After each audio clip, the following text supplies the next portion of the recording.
Hi, so today my presentation is going to be on transferable credits across all California public schools. So say maybe you or someone that you knew transferred from a community college to a four-year university, and you may have found out that some of those credits that you earned at the community college might not have transferred over to the public university, so you had to retake those courses to make them up. So today I'm going to be talking about how like California can introduce legislation to smooth the process for transfer students so that they don't have to retake those classes again.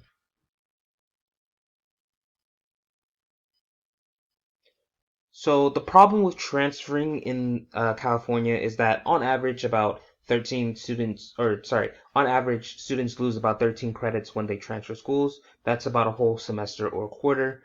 So they would have to retake courses or other courses to make up those lost credits. Faculty members set up the course requirements within departments and programs. They sort of have the final say on what courses students should take, which ones are required, that kind of thing. So there's a lot of back and forth between different like universities about like um, the course requirements in a specific major. So one university might require this, but another university might not. So it's kind of confusing for students who are transferring from a community college into one of those schools. Then there's also the unstandardized general education system. The CSUs and UCs have different like course requirements within the GE system. So say someone takes CSU general education classes, like there's four separate requirements that UCs don't have, and that someone just takes those classes just in case they might go to a CSU. Um, but they end up going to a UC when they transfer and earn their associate's degree. Those courses won't, they may not count when they transfer over to CSU because those courses aren't like required at UCs, but they were at CSUs. So there's a confusion there about what courses are accepted here and there and whatnot. And then this is just a diagram of the intersegmental general education transfer curriculum. It's separate from UC to CSUs. You can kind of see that there's some overlap between like English or math or science, that kind of thing. But then you get down to American institutions, lifelong understanding and self-development, and oral communication. Those courses aren't required in UCs, but they are required over at CSUs. So one solution that California can use is introducing a common numbering system. Florida uses the system right now across all of their courses, across all of their universities in that state. So say that there's a social problems course, SYG 1010, that's how it's designated at a community college. It will be the same at a four-year university designated as SYG 2010. California can make a modification to this system and modify it so that one course is either a 100 level or a 200 level throughout the entire state. So that social problems course would probably be either a 100 at UCLA, San Diego State, Chaffey, other community colleges throughout the state, and public universities as well. The centralized numbering system just means that all lower division or GE courses are transferable across the state, so we kind of remove that confusion. Another solution would be to have a standardized GE and lower division requirements. Basically, we would have the GEs and the lower division requirements the same across the entire state. We would recommend that lower division courses should have like minimal variation, if any, if like the universities choose to.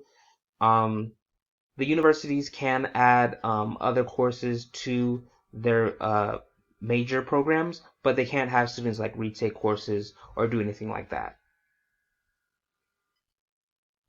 And what I mean by standardized GE and lower division, meaning that the GE requirements and lower division requirements for a major are the same throughout the entire state. So we basically either require UCs to have history or government or oral comm classes required in their GE system, and then within a major, the lower division requirements are the same as well throughout the entire state. And this eases the process for transfer students because they can enter into a college with all the credits that they earned from their previous college with no hassle whatsoever. So there are some pros and cons to implementing this change. One pro is that students keep all of their credits. They can possibly graduate within 4 years.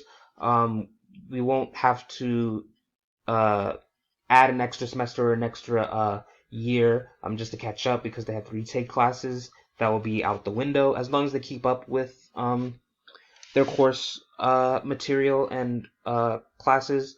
They should be able to graduate within 4 years, so they're not like set back. They also will require more student debt because um, transfer students would have to like sign up for an extra year or semester, that kind of thing. So they have to request more financial aid and may take out a loan if they choose to take out a loan. So they won't require more student debt, and that's a bonus. And then we might also see a surge in transfers from community colleges to four-year universities, as well as people starting at community colleges and four-year universities. Now that the system is more streamlined, it's easier.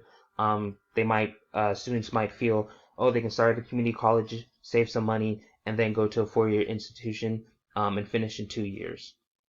The cons about this, there might be some pushback from the universities.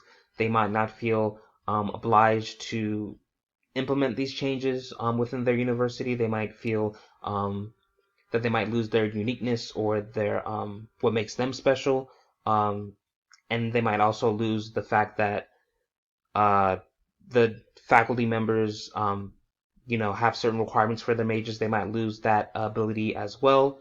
Out-of-state transfer students will not be affected by this policy. It's only for students who start in California community colleges and then move forward to a California public institution. So anyone coming from out of state might be set back by this. But if they're coming from a state that has the same legislation as we do for uh, our higher education, then they might not see that problem. And then also funding. How do we fund something like this?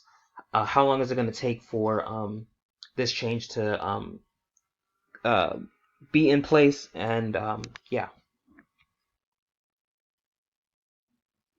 So in conclusion, I think that California should implement this change to help transfer students.